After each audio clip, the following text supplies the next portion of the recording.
Today's lions look like being the only one in the boardroom Right. who may be a woman, or being the only person in leadership who's a Black woman, or it could be the only member of the LGBTQ community in a hierarchical space. It could be the single mom who's now divorced, who's responsible for her children, right, working multiple jobs. The lion looks different in every moment. Right. It could be the professor whose students choose not to do their cultural humility assignment or the structural competency assignment, right, by choice, who feel empowered to ignore. The lion looks very different in every moment of the day, depending on your identities and how they overlap. Right. So it's so important to say, okay, my lion may not even be your lion.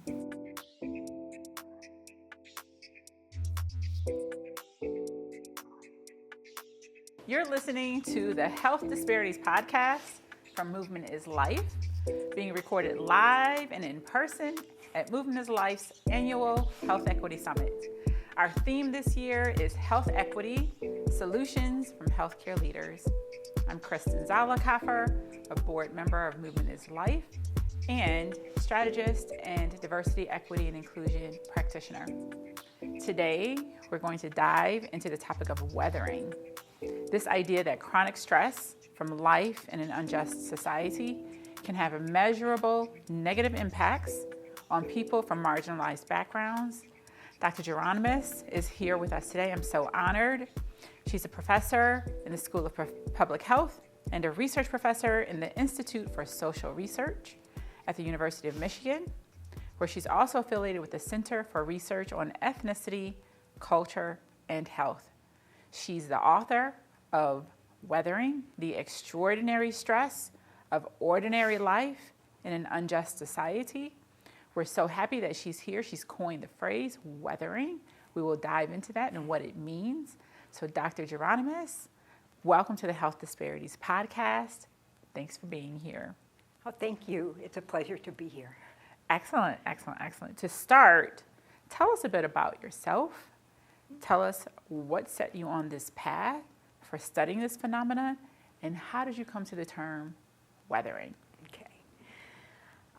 Well, I'm a baby boomer, a child of the sort of 50s and 60s, but I'm also a granddaughter of immigrants who fled genocide and who had to start over and raise their children in working class ghettos in New York, where my parents grew up.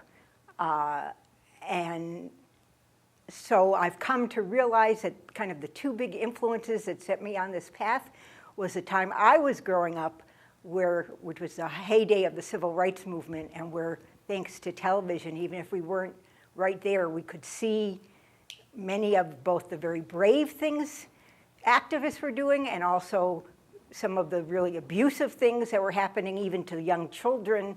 I remember Ruby Bridges walking into the school to integrate it when I was in more or less her age. And so that had the most obvious effect on me, but I've come to realize over time that it's also my grandparents and parents who in effect had themselves suffered historical traumas, poverty, racism, and who had persevered, and who, when they came to the United States, although their skin color was white, were not classified as white. But then when several groups that hadn't been classified as white sort of were welcomed into the other side of the color line, which would have happened shortly before I was born, that meant that my parents had experiences on both sides of the color line. And I think that actually influenced a lot of my ability to make connections that are as deep as the ones I've tried to make, not simply just watching TV about the civil rights or going to a march or two myself, but because people I loved and cared for and whose biographies I knew intimately and who died often way too young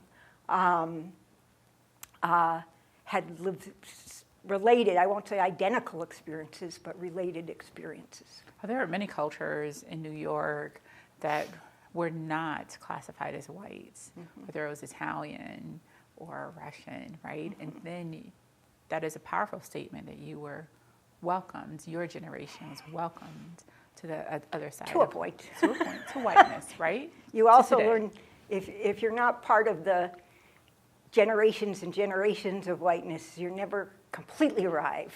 But I like being in that kind of slightly liminal, marginal status. Ambiguous, right? But it's maybe even ambiguous only to you, right? Right. And so that speaks to the term weathering too, is weathering is felt on the inside, and it can be, I don't want to take the words from your mouth, but it was powerful in the book when we talked about the titling and naming weathering for the dual purposes. One, weathering means deteriorating, that because of weathering, you see signs of deterioration, but at the same time, the other side is if you're enduring and resilient, you've weathered a circumstance. So it's a powerful term. Yes, I coined the term, sort of around 1990. I had been studying the process, but didn't have a name for it before then. And what I liked about the term, as you're suggesting, but I want to place it in its historical context too, at that point, the official lines were that health inequities were due to people not taking personal responsibility for their health, to doing, self-destructive things, to being criminals. It traded on a lot of very racist stereotypes. There's a whole concept of there was an underclass who basically just lived in a pathological culture. And what I was seeing, and again, I think I was able to see this in part because I had seen it actually in my parents and grandparents. But what I was seeing is people were working very hard to be resilient, to make ends meet, to overcome, to at least survive and hopefully even overcome, or at least overcome for their children, for the next generation. And so I don't think I ever would have been attracted to some of the kind of underclass ideology, but it certainly didn't resonate at all with things I had seen about how people who are structurally disadvantaged figure out how to sort of keep on keeping on, and how to, even in this last week since the election, there are people who are despairing, who don't like the outcome of the election, and there are people who are already saying, we've got to do something, roll up your sleeves. And I was seeing more people in structurally constrained positions rolling up their sleeves. And so I was then just kind of wallowing in grief. And I was... There were stages of mourning, yes. Yes. And so weathering struck me as just the right term. I even remember where I was sitting when it came to me. Because it did mean what more and more people were coming to understand, that your body can be weathered by being exposed to material hardship, environmental racism, or discrimination of various kinds, and that could harm your body. But the other side of it is if you weathered that storm, if you did what psychologists might call persistent high-effort coping, if instead of giving off to despair, you rolled up your sleeves, and if you figured out how to make a way where there is no way, that was, first of all, a more accurate depiction of what I saw in communities that suffered major health disadvantages, but also that was necessary to survive, and so it was shelter, but it also seemed like that high-effort coping and not having that recognized, having that misrecognized or erased or seen as pathology or despair, instead of people getting credit for the hard work they were doing day in and day out. I felt like that also, unfortunately, led to some of the weathering process itself, so that what the term took on both sides, how we structurally, from outside, expose people to harmful experiences and elements that and laws and life situations that impact their health, but also how in their trying to cope with those and overcome those, they both do better than if they didn't, and if they just sort of tuned out and got strung out or something, or joined the criminal economy. But at the same time, that was taking a toll on their health too. Absolutely. It's so important to name and clarify that weathering is not exclusive to any social identity, but it's those social identities where there has been historical marginalization or historical minoritization, whether that's by race, by rule, where you live, or poverty, or LGBTQ status, right? It's whatever identity you hold and what you believe on the inside then dictates, am I safe? Am I safe in this environment? Am I safe in multiple environments? Can you talk a little bit more about the correlation between socialized identities from ourselves and from within and its correlation to hypervigilance and weathering? So we all have our personal identities, and they overlap to some extent with our social identities, but our social identities are a little different, and I think they are what sets weathering trajectories on their course. Our social identities is how others see us, what we've been assigned in the racial or gender hierarchy or sexual orientation hierarchy that our country runs on ideologically. And so we can feel deep in our hearts a pride about being a certain identity that's also marginalized, but we also understand that there are other people who deplore us or denigrate us or just don't see us, who also tend to be people with more authority and power than we have. And so we have to, in any situation, be thinking about, am I somewhere where I feel safe in this identity, or am I somewhere where I need to remember to act respectable, to code switch, to show that I belong here? We hear stories like Henry Louis Gates, when he moved into a predominantly white upper class suburb of Boston, went to the police department to show his face. So if he were found at night, walking into his house, now it didn't end up actually protecting him as much as he thought, but that would be a kind of high effort coping, that it is showing that he's vigilant to the problems. Claude Steele, the social psychologist, wrote a book which he called Whistling Vivaldi, which is about when he was walking like as a student or even a professor at Stanford through white spaces at night. He would whistle Vivaldi as a way to kind of signal anyone who might have wondered, what is a black man doing here? And am I threatened by that black man? As a way to say, no, I'm an okay black man.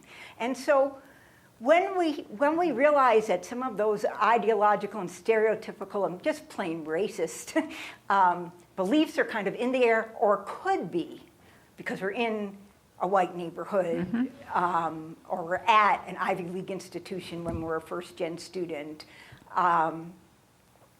we naturally, our bodies go on alert. They physiologically just automatically start the same, maybe not to the same degree, physiological stress arousal system that would happen if a raging beast was coming at us. Might be more on a simmer than a boil, but it's there, and we're staying woke, and we're staying alert, and we're staying aware of our surroundings, and that starts the same physiological stress process. And what that physiological stress process does is, in the moment, it can be protective if you're being hounded by a raging beast or in true life or death danger. It's what gets the blood to your large muscles so you can fight or flee. It's what gives enough oxygen to those muscles so that you can engage and maybe prevail in an altercation. It is what sets immune cells running through your body, so if you get mauled in that altercation, you might still not get an infection, or you might survive. It sends fat, it sends sugars through your blood system to keep fueling the energy for those large muscles. So a lot of things happen in your body when you have the stress arousal. Now they're wonderful if you are being attacked by a lion, and they're your only hope. But they also only last a few minutes in those kind of situations. They come to help you when you need the help, and if they succeed and you've somehow escaped the lion, your body goes back to normal. And if they don't succeed, well, then you're gone. So either way, as Robert Sapolsky puts it, it's only 3 minutes of terror, and then either it's gone or you're gone.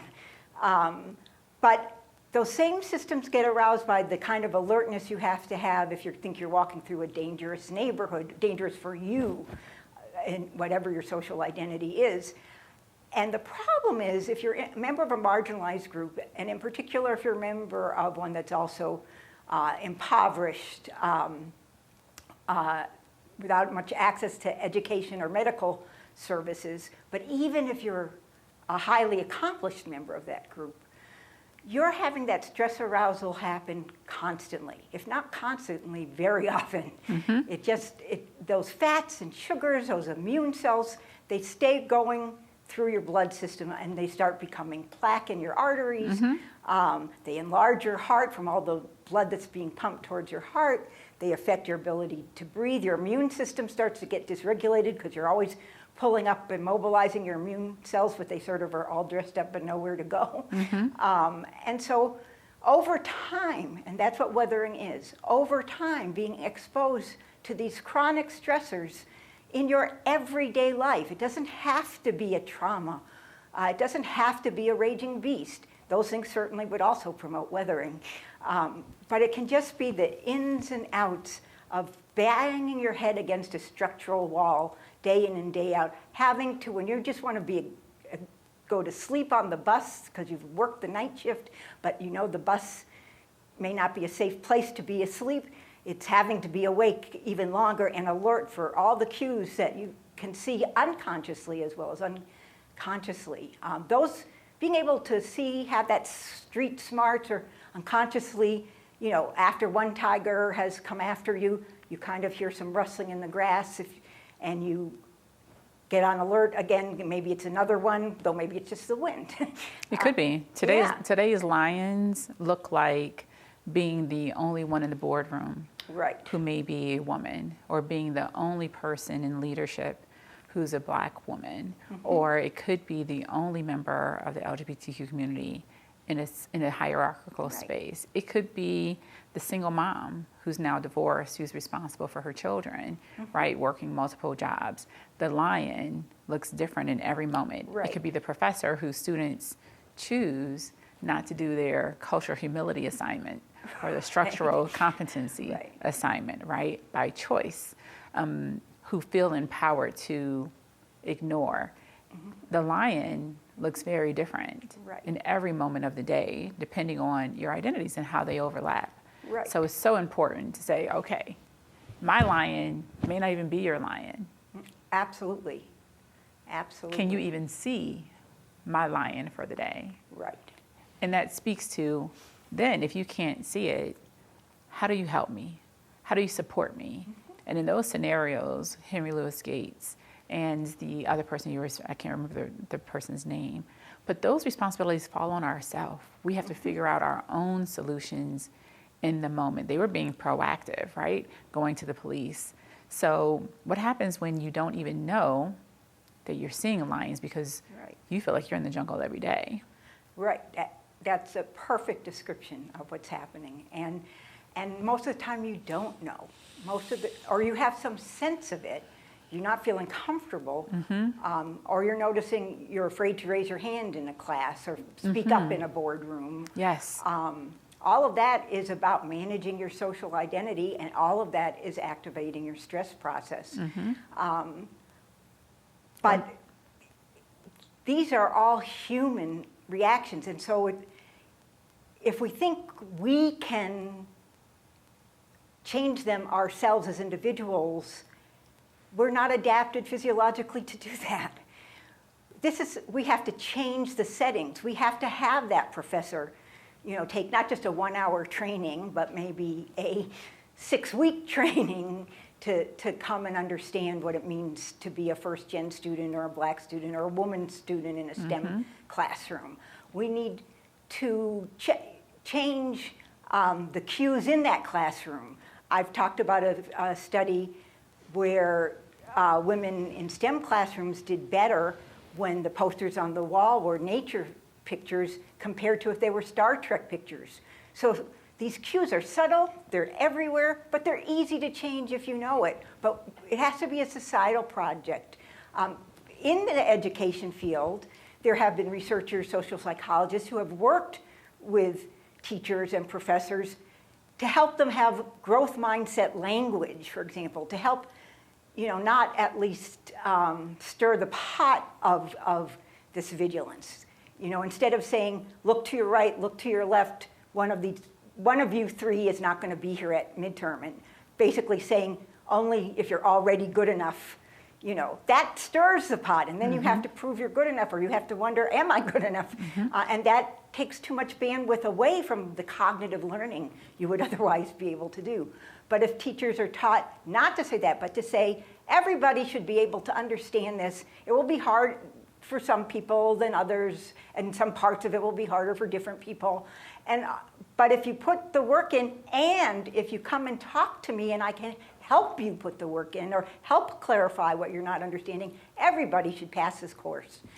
There's so much we can talk about, Dr. Geronimus, and I think about this new generation. I am empowered and I am hopeful that this new generation that's coming in has a different baseline of expectations for creating those equitable settings and for being open and inclusive. So we're passing a large mantle to them, but we do have to help them create the space. So expanding a little bit more on life expectancy. In your book, you note that even before the pandemic, life expectancy had stagnated or decreased among working class Americans, and the gap in healthy life expectancy has been growing in spite of medical and healthy lifestyle advances. What do we know about the primary causes of this growing inequity? We know a few things.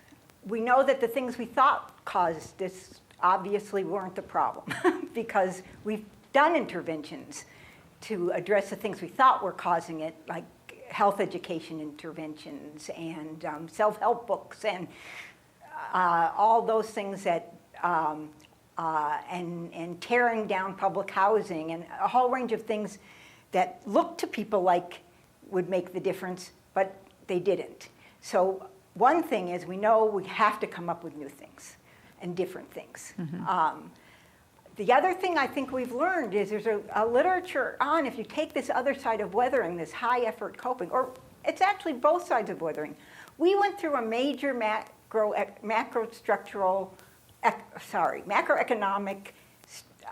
restructuring of the United States starting around 1980 with globalization, with bringing in automation into workplaces, with moving out of our industrial to more service industries.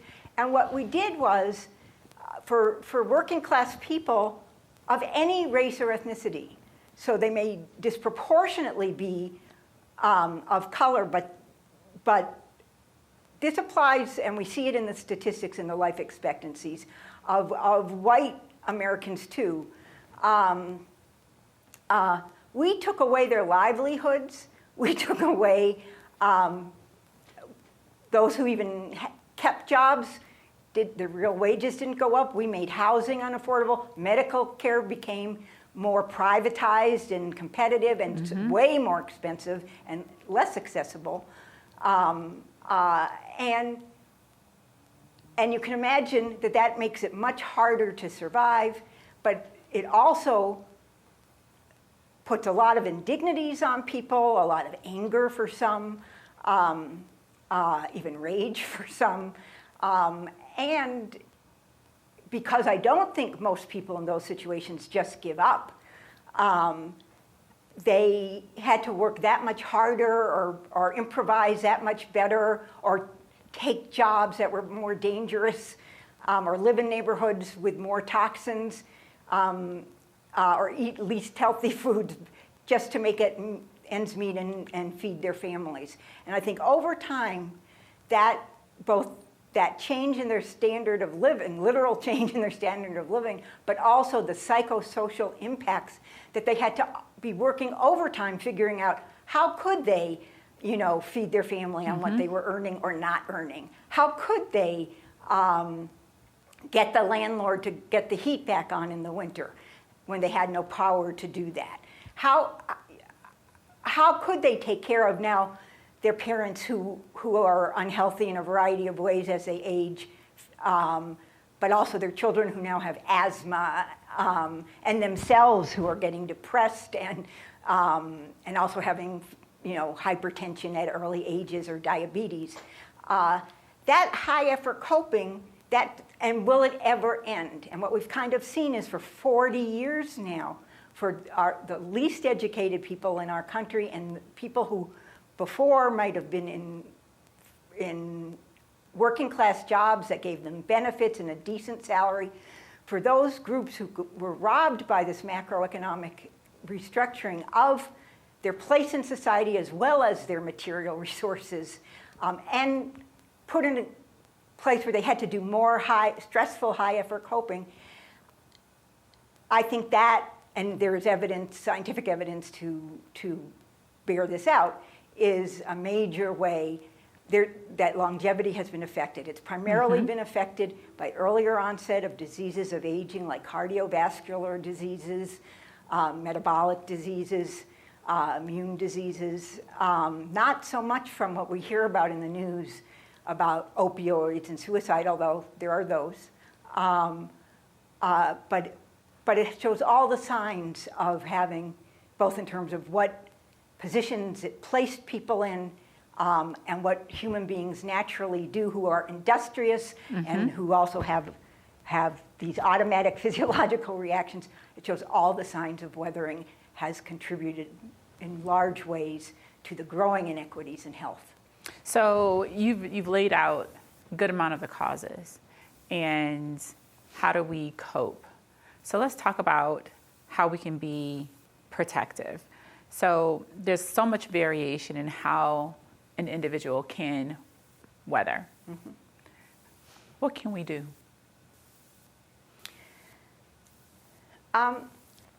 There are smaller things and hopefully bigger things. And depending on what week it is or which election cycle, I'm more hopeful or less hopeful. It's a tough time. It's a tough time right now. Yeah. But I think, first of all, recognizing weathering and recognizing that the other narratives we have for health inequities don't fit the facts. And we need to move on to other things. But weathering is one of the things that does fit what's happened. And so we need to think about, well, if I'm looking through a weathering lens now, what is it we need to do? And because weathering happens from these cues and signals and situations that are everywhere, it also means we can go situation by situation. So the education profession has done a lot of work, at least research work. How much of it has been applied yet remains to be seen. But where there are ways they can, as we talked about, even just the different way you're welcomed into a classroom, even just a different poster on the, on the wall. There are a lot of things you do to at least make educational settings not places where children and young people have to be weathering already. There are things that can be done in hospitals, maternal mortality, which is very much caused by weathering, and our tendency to push childbearing to later and later ages without giving the supports that especially working class mothers need, but that all mothers need. People are finding, and again, scientifically in randomized controlled trials, that having doulas, having home births sometimes, are much safer than an in-hospital birth. Obviously, you have certain very clear high risks. You want to either be in a hospital or get to a hospital. But for most unproblematic births, having your main authority figure be someone you trust, that you feel comfortable with, who's literally got your back, is there the whole time, and that caters, not just to some medical need or some beep that goes off in a machine, but to how you're actually feeling and helps you calm down if you're starting to have your stress arousal. So there are places, and I think also some local revitalization of, approaches that aren't just let's tear down all the disinvested areas and send people to opportunity while we instead make tons and tons on real estate where they were, and increase the cost of housing and income inequality or real income inequality, but who instead are working with people in those communities to have wellness-based development that invests in the people and the places, to make those healthier places so people don't have to just move away from them and leave their support networks and leave their feelings of safety among those support networks. What I hear, Dr. Geronimus, is that one of the solutions is relationship. Mm-hmm.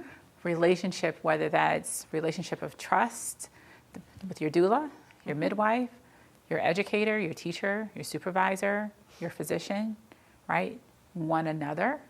And I can tell you that if we as a society know that we are all in this together, that I can see no matter who you voted for, right?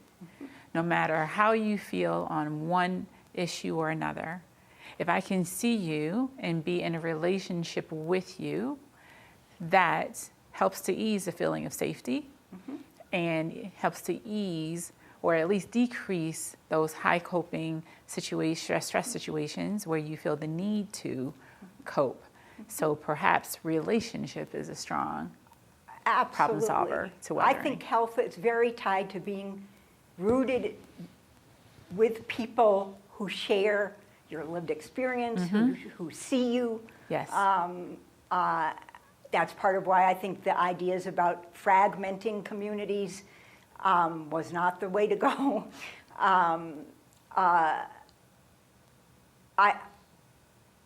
Trust is important, but we have so many reasons not to trust each other. But I also think that, it's also there are these negative recursive processes. If in school you're already being labeled as not intelligent because of your race, or not quite having the right brain to be a scientist if you're a woman, or any of these stereotypes that are very alive and well in many schools. Yes, they are. Then one of the things weathering does is it actually can affect your developing brain architecture in ways where you're going to be more sensitive to possible cues, even if they're false alarms. And that's adaptive. That's called a stress adaptive brain. It's not being a snowflake. It's not being, psychotic. It's not being paranoid. It's very adaptive to have street smarts in a dangerous place. But what it also means is you're actually going to be more likely to weather more, to see those lions and tigers where they are. And so we all have to commit, to seeing each other, to understanding the differences in our lived experience, to seeing that different people have different lions and tigers, or more or fewer, and figuring out what it is we have to do to change that. Dr. Geronimus, it's been an absolute pleasure to have you on our podcast. I'd like to thank you, our guests, for being with us today. You can find more links and more information about Dr. Arline Geronimus and her book, Weathering, at the link in our show notes. That brings us to the end of another episode of the Health Disparities podcast from Movement is Life. I'm Kristen Zollicoffer. Until next time, be safe and be well. Thank you again, Dr. Geronimus. Thank you.